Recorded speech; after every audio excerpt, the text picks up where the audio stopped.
Hey everyone, this is Prince Watercrest, and welcome to a new Let's Play. This time around, it's going to be Bible Buffet.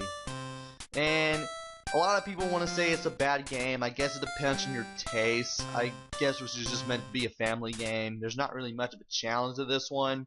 It's basically a Bible-related electronic board game where you can have anywhere from 1 to 4 players. You all pass a controller along. And you basically just fight food with forks, spoons, and knives while answering questions based on the Bible.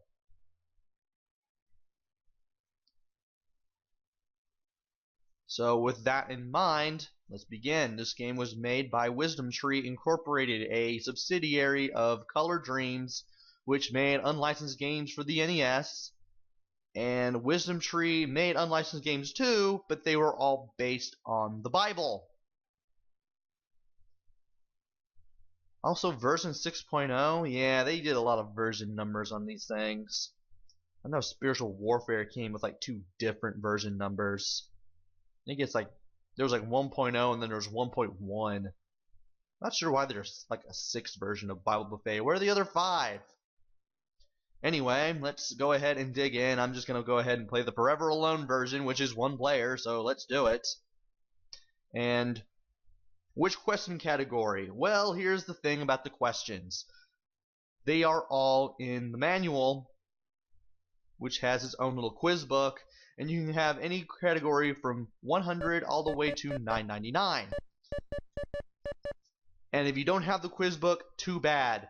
The questions never appear on screen. Whichever category you use, those 15 questions for that category are the ones that you will have to answer when it comes quiz time. And I'm pretty sure we'll be seeing a few of those. I'm just going to keep it at 100 and leave it at that, because I don't have the quiz book, and nobody's ever published it. Not on the internet anyway. There's probably very few copies of the quiz book left, and I know there's at least one of them out there in really bad condition. It still hasn't been published to this day at the time of this recording. So good luck trying to find the questions, guys. And we finally get to enter our name. I could just keep it blank, but you know what? I'll just go with PW because there's an 8-character limit. Player 1. Which is as bad as 15-character limit on Twitter, let me tell you. But that's not important. Let's spin the wheel.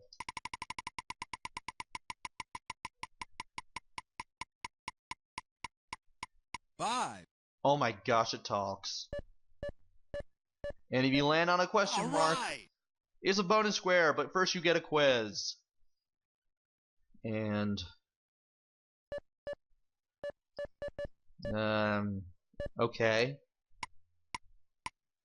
Well, if you get all 3 questions right, you get a star for it. But nevertheless, we get a bonus. We can get a key, we can move anywhere from 1 to 4 spaces, or we can get a heart. I'll just go ahead and get a heart. All right. If you start with 3 hearts, you can get up to, I think, 6. Player 1. And those red dots are free spaces. If you land on one of those, you get to spin again.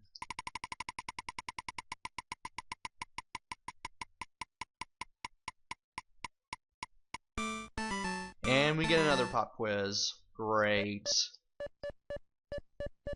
It always goes from 1 to 15, so it's pretty easy to know what the answers to the questions are, and I should have just chosen the opposite for every single one of those. Player 1. Anyway, I should mention the red spaces on the map. The sad face makes you lose a turn. You may have to go back a couple of spaces. The happy face may give you a bonus. It may be a key. It may be another heart for your maximum health, or you may be able to go 10 spaces forward. Skip a little bit of the game. And there, I think, 1, 2, 3, 4, 5, 6, 7, 8, 9, 10, 11. I think 11 or basically 12 lands to go through, and I get another pop quiz. What is wrong with my Gaming prowess today. False, true. Player 1. I wish this game would stop giving me the pop quizzes already. I just want to do one of the worlds. 4. Okay. Good, I get to show off one of the lands here. Alright.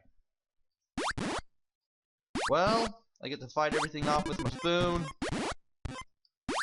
Enemies are pretty easy to take care of here. And the carrots and the tomatoes you can just hit with any weapon. Hit them once and touch them to collect them. That's the only way you're going to get rid of the enemies. And if you see any fruits or vegetables that you can pick up, like cauliflowers or carrots or tomatoes, go ahead and pick them up. You want to add them to the amount of food you have on your HUD there.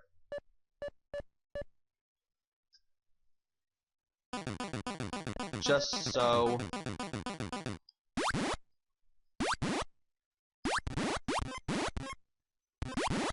you can actually be the one with the most food. And if you beat up and collect several enemies in a row in quick succession, you can actually get bonus points or bonus pounds of food, basically, in no time. It's versus 50, then it's 100, then it's 500, and I don't know what it is after that. But you also have bombs. Use it just to blow up rocks that are in your way. Sometimes you're able to find hidden items with it. You only have enough, like a set amount of them, and you'll have to pick up more along the way. But anyway, there you also have 3 weapons. There's a spoon, which just goes a certain distance. There's the fork, which goes pretty far, but always goes a random location every time. Well, it's kind of random, but it's in a pattern. First it's to your right, then straight forward, then the left, straight forward, then to the right again, and it just repeats. And the knife just goes clear across the screen. You'll be able to pick up more along the way to have more of them on the screen at one time, which is really nice. Player 1. Makes killing off enemies much more efficient. That's basically the gist of the action. Just beat up enemies, pick up food, get to the exit, and try to collect power-ups and keys while you're at it. And health extensions when you're not in the little Zelda-like stages that line the game. And I'm going to try to do at least 3 lands per video. And we're in Potato Land. Alright, so we got these things going. That's our spoon. We got potatoes walking around.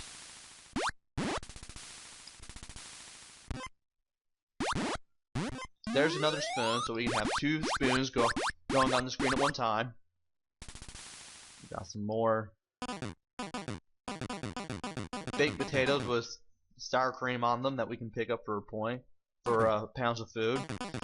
Different foods have different point values, or pound values, I guess you could say that. And these little red switches, as you know, act as switches to turn the gates off and on.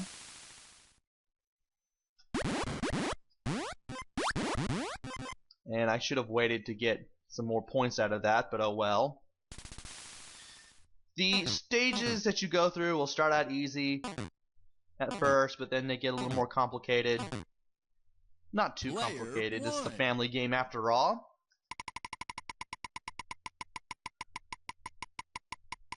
I should mention that the digitized voices in here are pretty good. And I get to move 10 this time.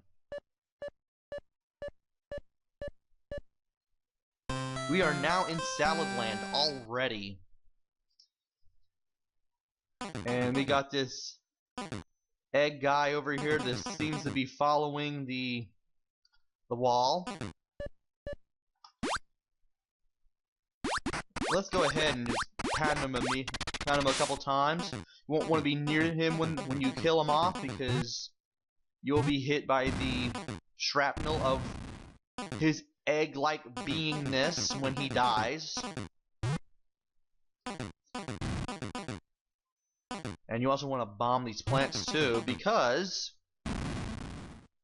you can get bombs out of them. And I know you're going to want the bombs.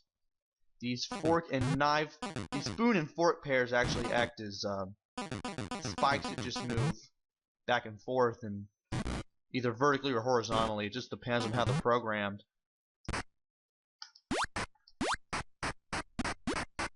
Sometimes they'll move left and right, sometimes they'll move up and down. Because these are vertically or horizontally. And if you find hearts, go ahead and pick them up if you're running low on health. That way you can refill your health if you need to. Ow. And some of these things are very, very fast.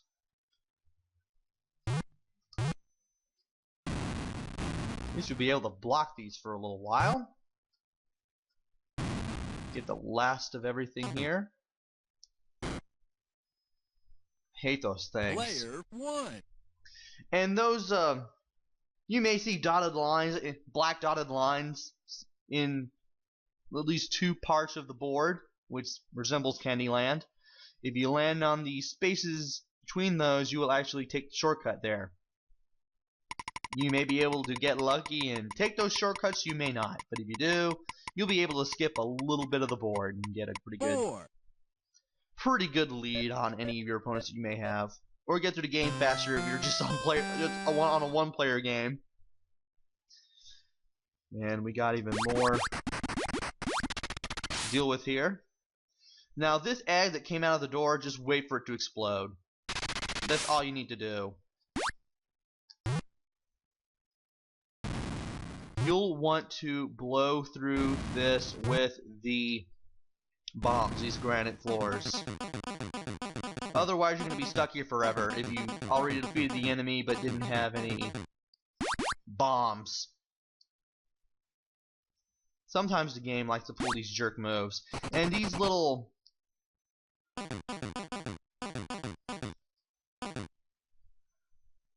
bottles of salad dressing, if they run into a blank space much like this,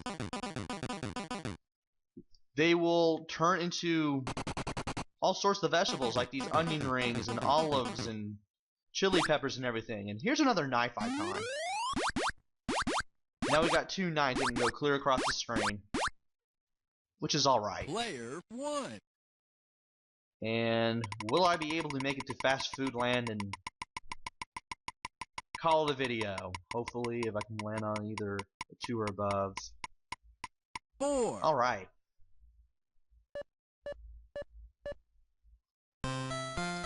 And we're in Fast Food Land. Enemies, these little pickles here can be finished off rather quickly and easily. Not much to these boards so far. There's not really much to any of the boards. They already have like over 500 pounds of food now.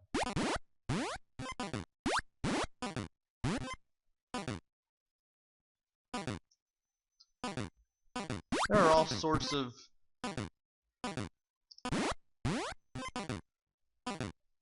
things that you may see when you play the game that I didn't show. So this is going to be more of a showing the game off kind of thing instead of an actual walkthrough. But I do get to show off the game. And with that, I might as well go ahead and call it a video. So, tune in next time when we go through Fast Food Land, as well as what else may lie beyond. So until then, this is Prince Watercress. Take care. Stay safe.